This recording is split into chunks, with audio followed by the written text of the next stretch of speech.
عزیز دوستوں، بزرگوں اور بھائیوں، کچھ چیزیں ایسی ہیں جن کا قرآن مجید نے بارہا تذکرہ فرمایا۔ قرآن پاک کسی چیز کا ایک بات بھی ذکر کر دے تو وہ چیز ہمارے لیے دستور حیات اور منشور زندگی بن جاتی ہے، لیکن اگر اللہ تبارک و تعالیٰ کسی چیز کا بار بار تذکرہ فرمائے تو معنی یہ ہے کہ اس کی ہمیں بہت ہی زیادہ ضرورت ہے۔ ان چیزوں میں سے ایک چیز صبر ہے۔ قرآن پاک نے 100 سے زیادہ مرتبہ صبر کا تذکرہ فرمایا۔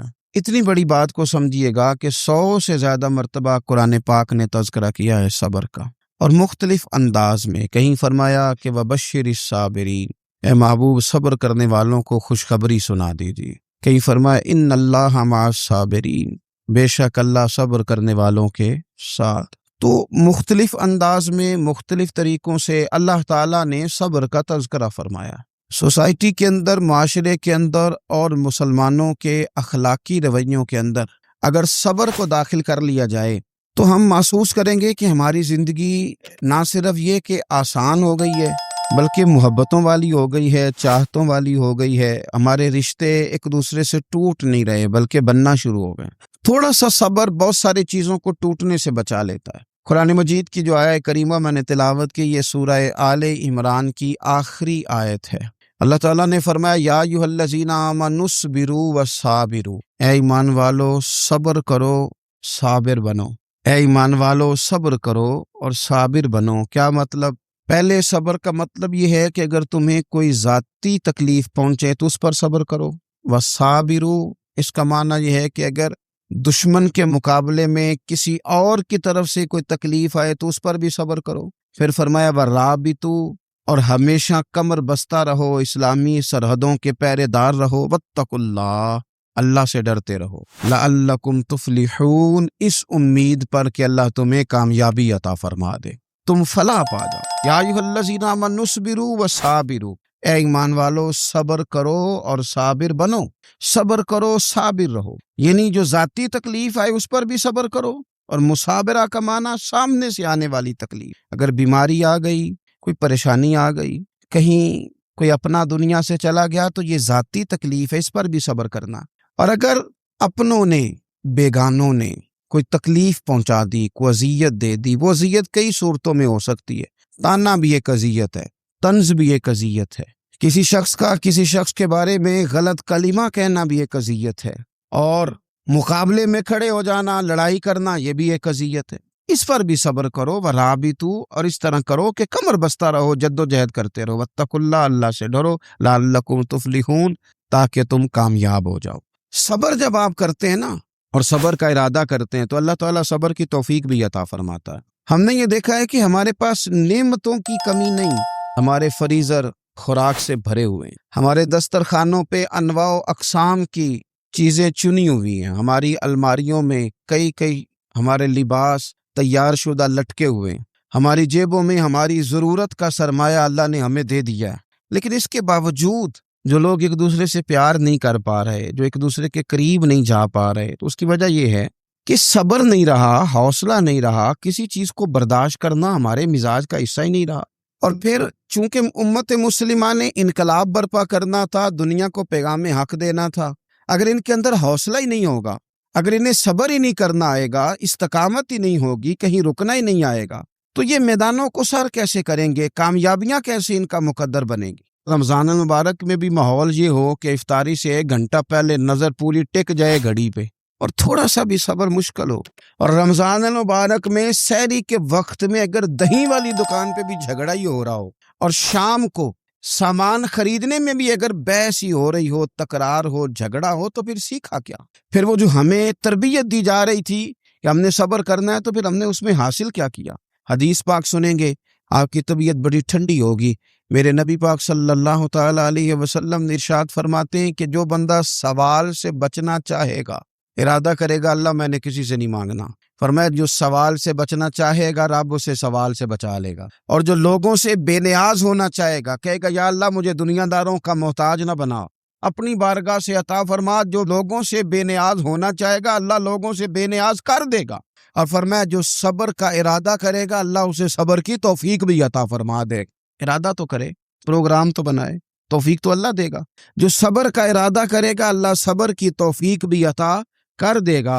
اور حضور صلی اللہ تعالی علیہ وسلم فرمانے لگے یاد رکھو کسی بندے کو جو بہترین تحفہ دیا گیا ہے نا، اگر کسی کو کوئی بہترین عطیہ ملا ہے تو پھر اللہ تعالیٰ نے اسے صبر عطا فرمایا ہے۔ یہ بہترین تحفہ ہے، اس سے زندگی سنور جاتی، اس سے انسان باوقار اور مطمئن ہو جاتا ہے، اس سے اس کے شب و روز آسانی سے بیتتے، وہ دنیا کی پک ڈنڈیوں سے آسانی سے گزر کے اللہ کی بارگاہ عالی مرتبت میں سرخرو ہو کر حاضر ہو جاتا ہے۔ لیکن اگر بے حوصلہ ہو، صبر نہ ہو، پھر نقصان روز بروز بڑھتا ہے۔ اور پھر میرے رسول پاک صلی اللہ تعالی علیہ وسلم ارشاد فرماتے ہیں کہ اصل بات یہ ہے کہ اللہ تعالیٰ نہ کسی بندے کا درجہ بلند کرنے کا ارادہ فرماتا ہے، لیکن اس کے اعمال اس طرح کے نہیں ہوتے کہ اس کا درجہ بلند کیا جائے۔ اب رب کیا کرتا ہے، اللہ تعالیٰ اس کو مال کی، جان کی، اولاد کی کسی مشکل میں ڈال دیتا ہے، اس مصیبت پر وہ بندہ صبر کرتا ہے تو اللہ تعالیٰ اس کا درجہ بلند فرما دیتا ہے۔ اعمال اس قابل نہیں تھے کہ درجات بلند ہوں، وہ اعمال کی بنیاد پر نہیں کر سکتا تھا تو اللہ نے کسی مشکل میں ڈال کے نہ اپنے فضل سے درجہ بلند کر دیا۔ اب جو راہ طریقت کا مسافر تھا، جو سلوک کی منازل طے کر رہا تھا، جو اللہ رسول کے قریب جانے چاہ رہا تھا، اس کے لیے کتنی آسانی ہو گئی کہ مجاہدہ تو زیادہ نہ کر سکا، کثرت سے نفلی صوم و صلات کا بندوبست تو نہ کر سکا، تھوڑا سا صبر کیا، رب نے اپنا اور اپنے محبوب کا قرب عطا فرما دیا۔ تو یہ تو آپ صبر کرنے کے لیے جب نکلے ہیں تو آپ نے تو رب رسول کو پا لیا۔ یہ صبر تو وہ والا سفر ہے جس کی جو منزل ہے وہ اللہ رسول کا قرب ہے۔ ہم لوگ تھوڑی تھوڑی باتوں میں حوصلہ ہار جاتے ہیں، صبر چھوڑ جاتے ہیں، پریشانی بڑھ جاتی ہے، پتہ نہیں ایسے محسوس ہوتا ہے کہ جیسے یہی بندہ دنیا کا سب سے دکھی بندہ ہے۔ تو ایک تو یہ کہ ذاتی حیثیت سے صبر کرے، ایک یہ کہ پھر دشمن کا جب مقابلہ ہو، آمن نصبرو و صابرو، آپ کا جب مقابلہ سامنے کسی کے ساتھ ہو تو پھر تیر، تلواریں، اسلحہ، بندوقیں یہ نہیں زیادہ لڑتی، میدانوں میں حوصلے لڑتے ہیں، میدانوں میں صبر لڑتا ہے، میدانوں کے اندر توانائیاں لڑتی ہیں۔ میدان کربلا کے اندر کوئی مقابلہ نہیں تھا تیر کا تیر کے ساتھ، تلوار کا تلوار کے ساتھ کوئی مقابلہ نہیں تھا۔ میدان کربلا کے اندر ظلم کا صبر سے مقابلہ تھا، فتح کے ڈنکے یزید نے بجائے تھے، جشن ابن زیاد نے منایا تھا، لیکن قیامت تک اللہ نے جو فتح عطا فرمائی ہے تو وہ حسین ابن علی کے صبر کو عطا فرمائی، وہ سیدنا امام علی مقام کے صبر کو ملی۔ عزیز بھائی، صبر ہی ہمیشہ فاتح ہوتا ہے، صبر ہی جیتا کرتا ہے، صبر ہی کامیابیاں دیتا ہے، نتیجے صبر کے نکلتے ہیں، صبر کے، حوصلے کے نتیجے ہوتے ہیں۔ ہماری جلد بازی ہمیں شکست خوردہ کر دے گی، ہمارا حوصلہ نہ ہونا ہمیں ہرا دے گا، ہم کمزور پڑ جائیں گے اگر ہم بے حوصلہ ہو جائیں گے۔ سنو، میرے نبی پاک علیہ السلام نے تربیت کی، حضور اپنی امت کو درس دیتے ہیں، حضور فرماتے ہیں پہلے تو کوشش ہی نہ کرو کہ تمہاری دشمن سے لڑائی ہو، اس چکر میں ہی نہ پڑو کہ لڑائی ہو۔ مسلمان امن والے ہیں، یہ پرامن لوگ ہیں، یہ امن پسند ہیں، یہ داعیے امن ہیں، یہ معاشرے میں مومن ہونا امن کی علامت ہے۔ فرمایا پہلے تو یہ پروگرام ہی نہ بناؤ کہ تمہاری لڑائی ہو، اور فرمایا پھر اگر ہو جائے نا تو پھر صبر کے ساتھ مقابلہ کرو، پھر ڈٹ کے مقابلہ کرو، اور پھر یاد رکھو کہ یہ جو جنت ہے یہ تلواروں کے سائے میں ہے، جنت تلواروں کے سائے میں تمہیں ملے گی۔ پھر ڈٹنا سیکھو۔ پہلے تو بات یہ کہ تم یہ ارادہ ہی نہ کرو لڑائی، اور اگر کبھی ہو جائے وہ لوگوں کو بتاؤ کہ ہیں ہم پرامن لوگ، پر دین کے لیے کھڑا ہونا ہو تو پھر ہم سے زیادہ کسی کو کھڑا بھی نہیں ہونا آتا، پھر ہم سے زیادہ کسی کے پاس طاقت بھی نہیں۔ حضرت مولا علی شیر خدا رضی اللہ تعالیٰ عنہ کے زمانے میں کفر کے ساتھ ایک جنگ ہو رہی تھی، تو کافروں نے نا جاسوس بھیجے کہ یار پتہ تو کرو مسلمانوں کی تیاری کس طرح کی ہے۔ تو جاسوس واپس جا کے کہنے لگا سمجھ کوئی نہیں آئی ان کی، وہ تو راہب قسم کے لوگ ہیں، صوفی قسم کے لوگ ہیں، وہ تو کٹے ہوئے ہیں دنیا سے، مسلوں پہ بیٹھ جاتے ہیں، رات کو تو لگتا ہے دنیا سے تعلق ہی کوئی نہیں، لیکن سویرے اٹھ کے میدان میں تلوار لے کے نکلتے ہیں تو لگتا ہے ان سے بڑا مجاہد ہی کوئی نہیں۔ یہ عجیب لوگ ہیں کہ رات کو مسلح پہ بیٹھے تو لگتا ہے کٹ گئے دنیا، یہ صوفی لوگ ہیں، درویش ہیں۔ یہی مسلمان کی شان ہے، ہو ہلکا یاراں تو برے شم کی طرح نرم، رزم حق و باطل ہو تو فولاد ہے مومن، ادھر آ ستمگر ہنر آزمائے تو تیر آزما، ہم جگر آزمائے۔ ہم تجھے اپنا حوصلہ بتاتے ہیں کتنا، دیکھ ہمارے حوصلے سے ٹکرا کے دیکھ یہ کتنا طاقتور اور مضبوط ہے۔ تو عزیز بھائی، اگر زندگی میں آپ کو صبر کرنا آ گیا، میں بڑے دنوں سے یہ عنوانات بیان کر رہا ہوں، اور آج تو خصوصی طور پر رمضان شریف کے اس جمعے میں اپیل کرنا چاہتا ہوں آپ سے کہ کمزور باتیں کرنی چھوڑ دیں، مایوسی کے جملے اپنی زندگی سے نکال دیں. ہم مسلمان ہیں. آپ بیمار ہو گئے ہیں تو یہ بھی خدا کا فضل ہے, گناہ معاف ہوں گے. اگر اللہ تعالیٰ نے فقیر بنا دیا, غریبی آ گئی ہے, تو یہ بھی فضل ہے, امیروں سے پہلے جنت میں جائیں گے.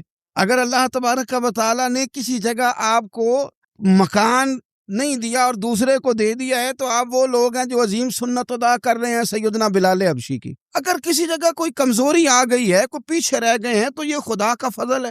اللہ تعالیٰ نے چاہا ہمارے لیے جو فیصلہ, تو ہم اس پہ راضی ہیں. لیکن اپنی زندگی اور شکوے اتنے بڑھا لیے, ہم نے اتنے بڑھا لیے کہ لوگوں سے شکوے کرتے کرتے رب رسول سے بھی شروع کر دیے.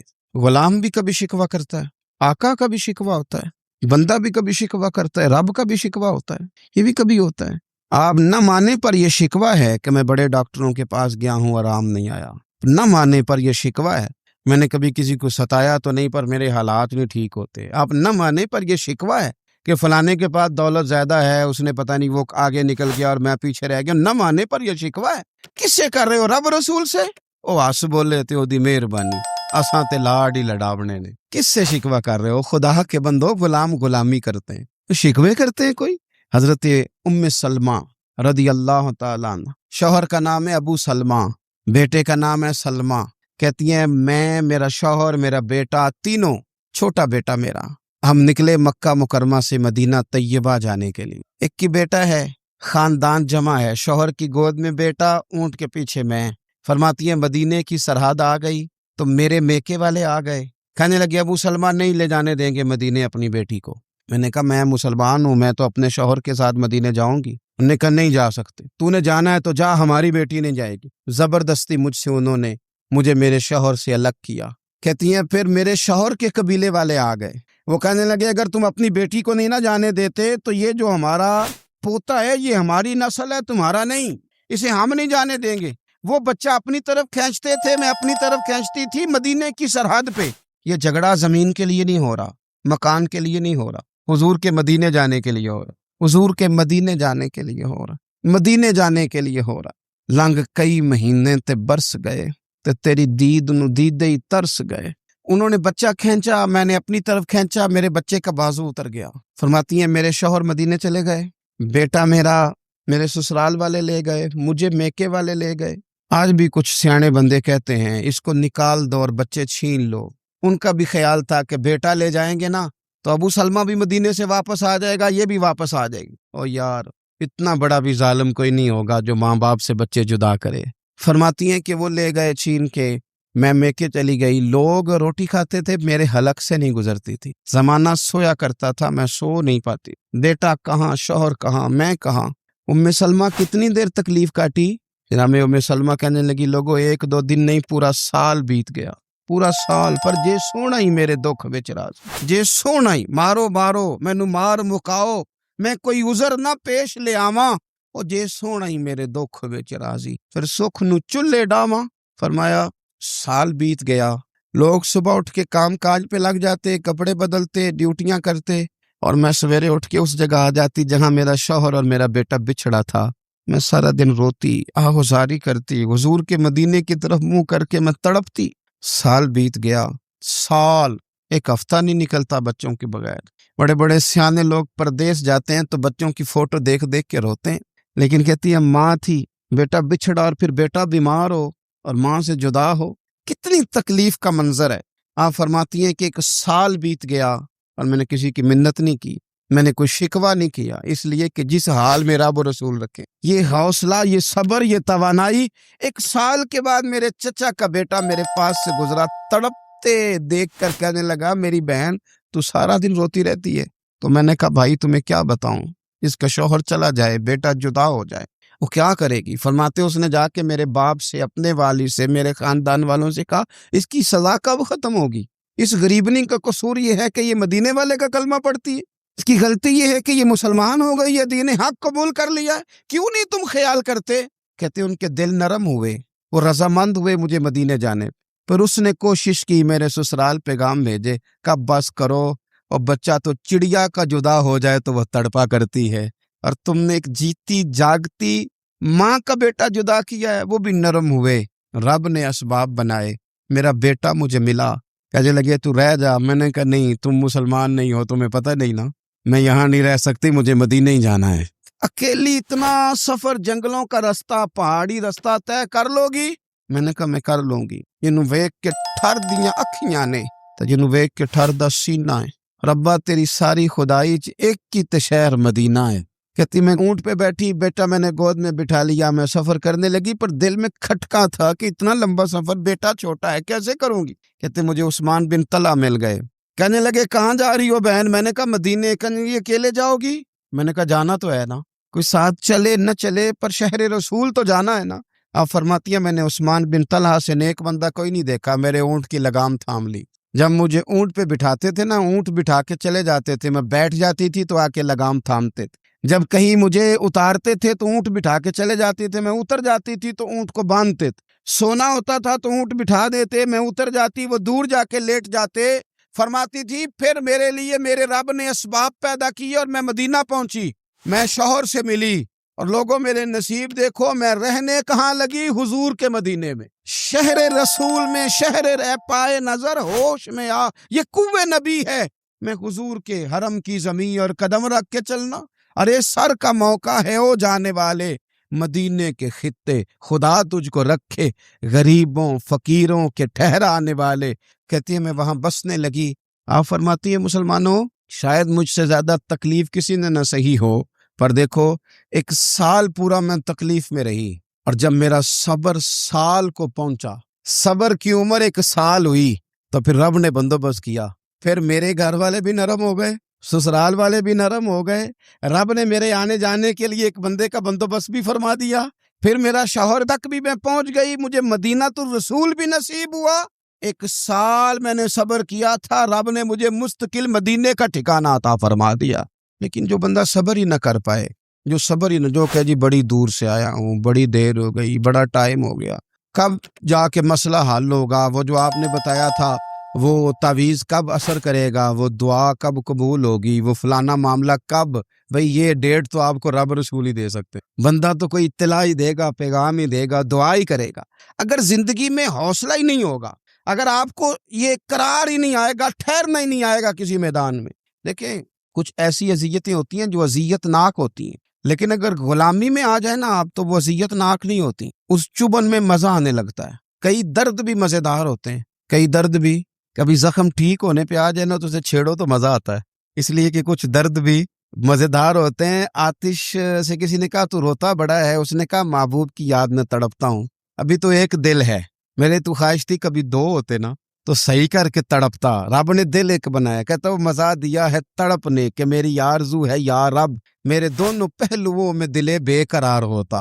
درد میں بھی مزہ ہے, پر شرط یہ ہے کہ لوگ درد میں بھی جینا سیکھیں. ہم نہ آرام میں جینا چاہتے ہیں, پنکھے کے نیچے جینا چاہتے ہیں. کاش کہ ہمیں صحرا میں بھی نیند کا مزہ لینے کا طریقہ آئے, پھر زندگی کے سارے رستے آسان ہیں, پھر اقرار بھی مشکل نہیں. لیکن چونکہ حوصلہ نہیں, صبر نہیں, وہ والا قرار نہیں جو ایک مسلمان سے رب رسول کا مطالبہ ہے. حدیبیہ کے موقع پہ نا نبی پاک صلی اللہ علیہ وسلم نے جو شرطیں کافروں کے ساتھ طے کی تھی نا, حضور نے نور بصیرت سے کی تھی نا, تو انہی شرطوں نے پھر فتح کے باب کھول دی. ان فتحنا لک فتحا مبینا. ایک شرط یہ تھی کہ اگر کوئی مسلمان مدینے سے مکے آئے گا تو مکے والے واپس نہیں کریں گے, رکھ لیں گے. پھر غور کریں, کوئی مسلمان اگر مدینے سے مکے آئے گا تو مکے والے واپس نہیں کریں گے, اور اگر کوئی بندہ مسلمان اپنے آقا کی مرضی کے بغیر مسلمان ہو جائے اور وہاں سے وہ مدینے آئے گا تو حضور پناہ نہیں دیں گے. تو میرے بھائی, محبوب کی طرف سے آنے والا نہ صرف سوکھ ہی نہیں قبول کرنا چاہیے, دکھ بھی قبول کرنا چاہیے, دکھ بھی قبول کرنا چاہیے. ہمارا یہ مسئلہ ہے کہ ہم نہ میٹھی میٹھی کے قائل ہیں, کڑوی کڑوی کے قائل نہیں. اگر وہ کبھی دکھ دینا تو محبوب کا دکھ بھی سکھ سمجھ کے قبول کرو. ہاں, اس کی طرف سے کانٹا ہے کبھی تو اسے پھول سمجھ کے قبول کرو, وہ چبھے گا نہیں, انشاءاللہ مزہ ہی دے گا, وہ قبول تو کرو نا. تو اب حضرت ابو بصیر رضی اللہ تعالیٰ عنہ ایک صحابی تھے, ایک تو حضرت ابو جندل رضی اللہ تعالیٰ عنہ تھے نا, تو وہ تو حدیبیہ میں آ گئے, حضور مجھے لے جائیں, تو نبی پاک نے فرمایا میں نے وعدہ کر لیا ہے, ان کو بھی حضور نے واپس بھیج دیا. اور یہ بیچارے نا اپنے آقا کی جیل توڑ کے مکے سے بھاگ کے مدینے آئے. یا رسول اللہ مجھے قبول کر لے, میں بھاگ آیا ہوں, وہ بڑا ظلم کرتے ہیں, مارتے ہیں, تکلیف دیتے ہیں. وہ آئے تو ادھر سے نا اس کے مالک نے 1-2 بندے بھی بھیج دیے رکا دے کے کہ یا رسول اللہ آپ کا تو وعدہ تھا کہ آپ بندہ رکھیں گے نہیں. یہ آئے اور رکا بھی آ گیا. اب ذرا منظر کو سمجھیں. ہمارا تو یہ مسئلہ ہے کہ کہتے ہیں کہ میری 99 باتیں مانی ہیں، ایک نہیں مانی، لہذا میرا تعلق ہی کوئی نہیں. لیکن یہاں کیا کیفیت ہے؟ بندہ رو رہا ہے، تڑپ رہا ہے، حضور میں مار سے بچتا ہوا آیا ہوں، جیل توڑ کے آیا ہوں، مجھے قبول کر لیں. ادھر رکا آ گیا کہ آپ کا وعدہ تھا، رکھیں گے نہیں. اب یہ کتنا مشکل مسئلہ ہے. لیکن رسول پاک علیہ الصلاۃ والسلام نے فرمایا ابو بصیر میں نے وعدہ کیا یار تجھے واپس جانا پڑے گا. اوئے ہوئے ہوئے. لوگ تو کہتے ہیں نا کہ وہ پیر صاحب نے کہا تھا تو میرا کام نہیں ہوا لہذا میری بیعت ہی گئی، چھٹی ہو گئی. ماحول ہی بڑا عجیب ہے. حضور نے فرمایا واپس جا، لیکن جے کر یار دے نام دا ملے مینا، پھر انہوں چولی پا لئیے مینے نو پنجے سٹیے نہ. جے کر یار دے نام دا، سامنے والے نے تانا سمجھ کے دیا تھا پر یار کے نام کا تھا نا. اس نے کہا لا صحیح، سونے کے نام کا ہے نا، تانا ہوا تو کیا ہوا. جے کر یار دے نام دا ملے مینا، انہوں چولی پا لئیے پنجے سٹیے نہ. تے جے کر یار دے نام دی ملے سولی، پھر جھوٹا جھوٹ لئیے تے پیچھے ہٹیے نہ. جھوٹا جھوٹ لئیے. اب لکھنے والے کا بھی اپنا انداز ہے نا، کہتا ہے یہ بھی میرے لیے جھولا ہی ہے، یہ بھی آرام کی جگہ ہی ہے. جھوٹا جھوٹ لئیے تے پیچھے ہٹیے نہ. حضرت ابو بصیر رضی اللہ تعالیٰ عنہ سے حضور نے فرمایا واپس جانا ہے. کہ سونیا ٹھیک ہے، کوئی شکوہ نہیں، کوئی گلہ نہیں، یہ بھی میرے محبوب کا حکم ہی. اور کیا بات ہے، میرے نبی وعدوں کے پکے ہیں. کیا بات ہے، حضور نے جو کہا کر کے دکھایا. کہتے ہیں میں واپس جا رہا تھا، ایک دو بندے ساتھ تھے، جب مدینے کی حد گزر گئی نا، حضور نے تو کہا تھا نا مدینے میں پناہ نہیں دینی، تو میں نے اس سے کہا یار تلوار بڑی سونی ہے ذرا دکھانا. اس نے دکھائی تو ایک کی میں نے گردن کاٹ دی، دوسرا ویسے ہی بھاگ گیا اور بھاگ کے حضور کے پاس آیا. جی اس نے تو مار دیا ہے. تو سرکار فرمانے لگے میں نے تو وعدہ پورا کیا تھا نا، تم سے نہیں سنبھالا گیا تو معاملہ تمہارا ہے. اب حضرت ابو بصیر رضی اللہ تعالیٰ عنہ واپس آئے، عرض کی حضور اب میرے لیے کیا حکم ہے؟ حضور نے فرمایا میاں حکم وہی ہے، مدینے میں ہم نہیں رکھ سکتے. تو مدینے میں صحابہ تھے نا، حضور کی باتوں سے خوشبو لیتے تھے، مدینے میں نہیں رکھ سکتے. حضرت ابو بصیر کہتے ہیں میں مدینے کی سرحد سے نکل گیا، اس جگہ چلا گیا جو نہ مکے کی ریاست میں تھا نہ مدینے کی. ایک مقام ایس تھا جہاں میٹھے پانی کے کنویں تھے، وہاں رہنے لگا. حضرت ابو جندل کو پتہ چلا کہ ایک نیا ٹھکانہ بن گیا، وہ بھی جیل توڑ کے آ گئے. 70 بندے آ گئے. وہاں سے قافلے گزرتے تھے کافروں کے، یہ بھی مسلمانوں کو تنگ کرتے تھے. اگر مکے سے کوئی قافلہ گزرتا تھا تو ہم نے بھی ان کو پکڑا. کافر کا مال مال غنیمت اسباب بن گیا. اور وہ جب قافلہ لے کے آتے تھے تو ڈرے ہوتے تھے، اور ان کو تو ستایا تھا نا. کہتے ہمیں ستایا بڑا تھا، ہم تو انقلابی بن گئے تھے، ہم تو رکھ لیتے نا، بڑی منت کرتے، بڑی جان مشکل سے چھڑاتے. 70 بندے ہو گئے، پھر 300 ہو گئے. تب ابو بصیر کہتے ہیں دنیا مدینے جاتی تھی لیکن ہم تڑپتے تھے. روت لنگ گئی ہے پھر باہر آندی تے اج چٹھیاں مدینے آئیاں نہیں. ہم تڑپتے تھے کہ یار کوئی موقع ملے. روز رات کو روتے تڑپتے. 300 انقلابیوں کا جتھا صبر سے بیٹھا ہے مدینے کی سرحد پہ، اندر آنے کی اجازت نہیں، پر غلامی میں روز اضافہ ہو رہا. صبر دیکھو، غلامی میں روز اضافہ ہوتا ہے. تنگ آ گئے کافر. پہلے بڑی ڈینگیں مارتے تھے کہ دیکھو ہم نے کیسی شرط منوائی ہے کہ ان کا بندہ آئے گا تو ہم واپس نہیں کریں گے، ہمارا جائے گا تو انہیں کرنا پڑے گا. پھر اتنے تنگ آئے کہ خود آ کے کہنے لگے حضور مہربانی کریں، یہ شرط تو ختم کرے نا، اور ان 300 کو تو مدینے بلائیں، مہربانی فرمائیں. حضور بڑے خوش ہوئے. آج غلاموں کے نام پیغام لکھا، چٹھی لکھی حضور نے. چٹھی کس چیز کی لکھی؟ آ جاؤ یار مدینے آ جاؤ. چٹھی آئی مدینے آنے کے لیے. حضرت ابو بصیر کے نام چٹھی گئی، آ جا یار مدینے، آ جا تیرے نام پیغام سب لائی ہے سرکار نبی سے، اور آیا ہے بلاوا مجھے دربار نبی سے. پیغام آیا. حضرت ابو بصیر اتنے بیمار تھے کہ نزع کا عالم تھا، لیکن اس عالم میں بھی انتظار تھا. اس آخری ویلے اکھیاں میریاں رات تکنائے تیرا تے سجنا کچھ بھی نہیں جانا. یہ پا جاویں ایک پھیرا تے سر میرے تے آن کھلوویں تے پھر پردہ رہ جائی میرا. سوکھا نکلے صاحب ظہوری یہ ویخ لوے مکھ تیرا. حضرت ابو بصیر کو نا وہ رکا گیا. حضور کی چٹھی گئی تو یوں چٹھی پڑی. حضور نے فرمایا آ جا نا، رستہ کھل گیا ہے، تو آ جا، کھل گیا رستہ. دعا فرماؤ مدینے کے رستے کھل جائیں. کرو نا یار دعا مدینے کے رستے کھل جائیں. کچھ ایسے ہیں جنہوں نے سارے دکھ سنانے ہی مدینے جا کے ہوتے. کچھ لوگ ایسے ہیں جن کے دل اور کلیجے پھٹنے کو آ گئے. دعا کرو رستے کھل جائیں. حضور نے فرمایا آ جا، تیرا راہ کھل گیا. حضرت ابو جندل کہتے میں سرانے کھڑا تھا، حضرت ابو بصیر کے خط پڑھا، مسکرائے، اشارے سے کہنے لگے دیکھ میرے نبی کا خط ہے، حضور کی چٹھی میرے نام آئی ہے، پڑھنا. میں نے بھی پڑھی. پہلے روئے، پھر کلمہ پڑھا، پھر میرا ہاتھ تھاما، روح ہی پرواز کر گئی. ہمیشہ کے لیے وہ ظاہری جسم کے ساتھ تو مدینے نہ پہنچے، پر قبر میں گئے تو مدینے والے کی زیارت نصیب ہو، قبر میں حضور کی زیارت نصیب ہو گئی۔ قبر میں حضرت ابو جندل کہتا ہے میں نے جنازہ پڑھا اور اسی مقام پہ جہاں انہوں نے انتظار کیا تھا نا، وہ مقام میں انتظار ان کا مزار بنا، مزار کے ساتھ مسجد بنی، مسجد کا نام مسجد ابو بصیر رکھا گیا۔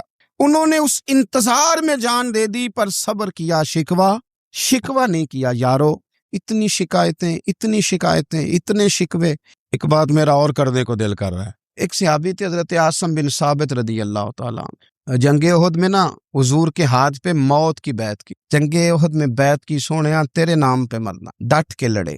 سلافہ بن سعد کے 2 بیٹے بدر میں قتل کیے انہوں نے۔ اس نے قسم کھائی کہ معاذ اللہ میں ان کا سر منگا کے تو ان کی کھوپڑی میں شراب پیوں گی۔ سلافہ بن سعد نے یہ قسم کھائی کہ میرے 2 بیٹے قتل کیے ہیں، میں ان کی کھوپڑی میں شراب پیوں گی معاذ اللہ۔ ایک قبیلہ غزیل تھا، انہوں نے احد کے بعد حضور سے کہا کچھ قاری ہمیں دے دیں، ہم نے قرآن سیکھنا ہے۔ تو نبی پاک نے کچھ بندے بھیجے، تو عاصم بن ثابت کو بھی بھیجا، لیکن انہوں نے دھوکہ کیا، وہاں جا کے ان کو گرفتار کر لیا۔ جب گرفتار کر کے مکے والوں کے ہاتھ بیچنے لگے تو حضرت عاصم بن ثابت نے تلوار نکال لی، فرمانے لگے میں کافر کا قیدی ہو کے جینے سے بہتر ہے شہادت کی موت مر جاؤں۔ کافروں کا قیدی لڑے اور فرمانے لگے میرے کمان میں تیر باقی ہے، میں لڑوں گا اور اتنا لڑوں گا کہ تمہیں پتہ چلے گا مجھے لڑنا آتا ہے، اور فرمایا میں صبر کروں گا اور صبر کر کے دکھاؤں گا، میں ڈٹوں گا اور تمہیں ڈٹ کے۔ اکیلا بندہ میدان میں ڈٹ گیا، اکیلا۔ جب تیر ختم ہو گئے تو پھر نیزہ نکال لی۔ یہ بات آپ کو اس لیے سمجھا رہا ہوں کہ کچھ لوگ کہتے ہیں جی میں اکیلا کیا کروں، تو یہ آخر میں یاد رکھیں کہ صبر آپ نے کرنا ہے چاہے اکیلے بھی رہ جائیں، حوصلہ کرنا ہے چاہے اکیلے بھی رہ جائیں۔ اکیلے لڑے، تیر ختم ہو گئے تو نیزہ نکال لی، خوب لڑے۔ اب اس نے قسم کھائی تھی کہ میں نے ان کی کھوپڑی پہ معاذ اللہ کھوپڑی منگانی ہے، سر منگانا ہے، اور یہ جو لے جا رہے تھے دھوکے کے ساتھ یہ بھی بیچنے لے جا رہے تھے۔